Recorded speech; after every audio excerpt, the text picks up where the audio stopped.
Welcome to episode 620, Glenn Dubin, from working class to billionaire hedge fund manager.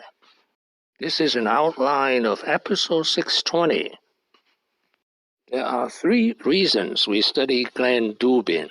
First, he's from working class background and played football in college. Second, he married Miss Sweden in 1994. Third, his hedge fund, HighBridge, was the first to mix high return and low volatility. Let us meet Glenn Dubin.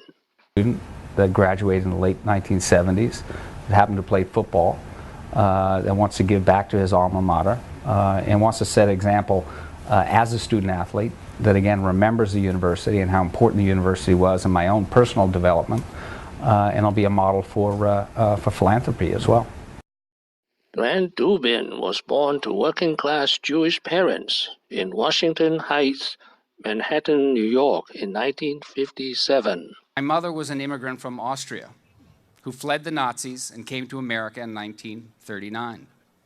My father was a second-generation American whose family came from Russia.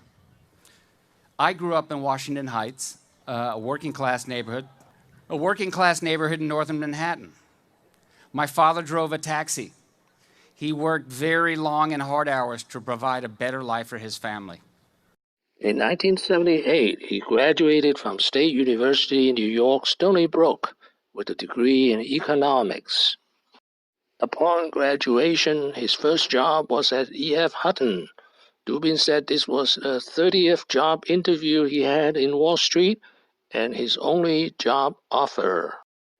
This is a 1984 picture of a young, handsome, athletic Glenn Dubin doing some serious womanizing. He was 27. In 1992, at the age of 35, he and childhood friend Henry Swieca co-founded HighBridge Hedge Fund with an initial investment of $35 million. Which was very, very poignant, saying that our biggest issue in Israel is not the outside threat, which we can deal with, though he said what our problem is the internal conflict of Israel.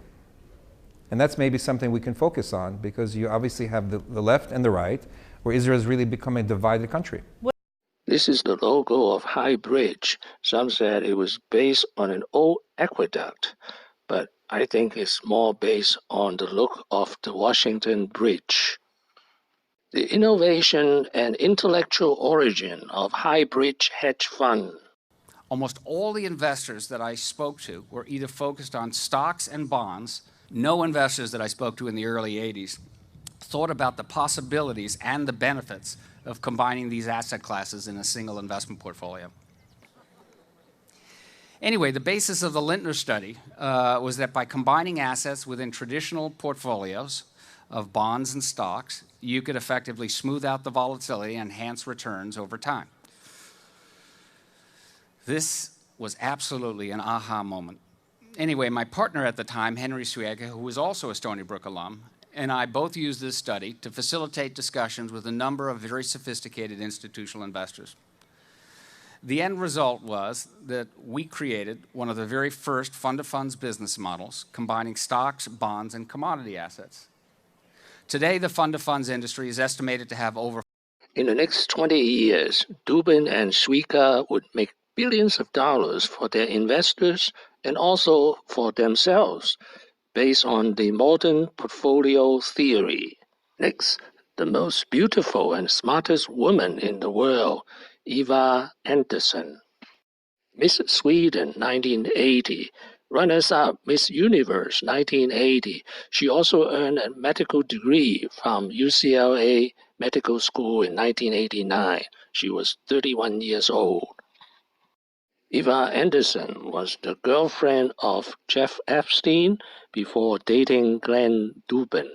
Andersson Dubin, a former Miss Sweden, dated Epstein for years before she and Dubin married in 1994. Glenn Dubin and Eva Andersson married in 1994. It was his second marriage. Now, a twist of fate. She is a cancer survivor. Me here. This all started, Sonia, about 13 years ago, when I was diagnosed with breast cancer. I was in my early 40s. I just had my third child. And I was a physician, so you would think I was really prepared to take on a diagnosis like this. And I had just helped a friend to go through breast cancer. The secret of Glenn Dubin's success: adaptation. From a small multi-strategy hedge fund in 1992 into a $30 billion alternative asset management institution today with offices in New York, London, Hong Kong, and Sao Paulo. But rather to point out a very important ingredient that's been a vital part of its success: adaptation. Quote, a change in structure, function, or form that improves the chances of survival and success within a given environment. Or hedge fund businesses, survival depends on adapting to an ever-changing environment. What have I learned today? Glenn Dubin is a brilliant and innovative hedge fund manager. He came from humble working class background. He's probably the most athletic billionaire at the age of 62. He also had his big share of money and womanizing in Wall Street. Thank you for watching. Please subscribe and leave your questions and comments below. My next video will be Glenn Dubin 10 Lessons. Wishing everyone peace and prosperity.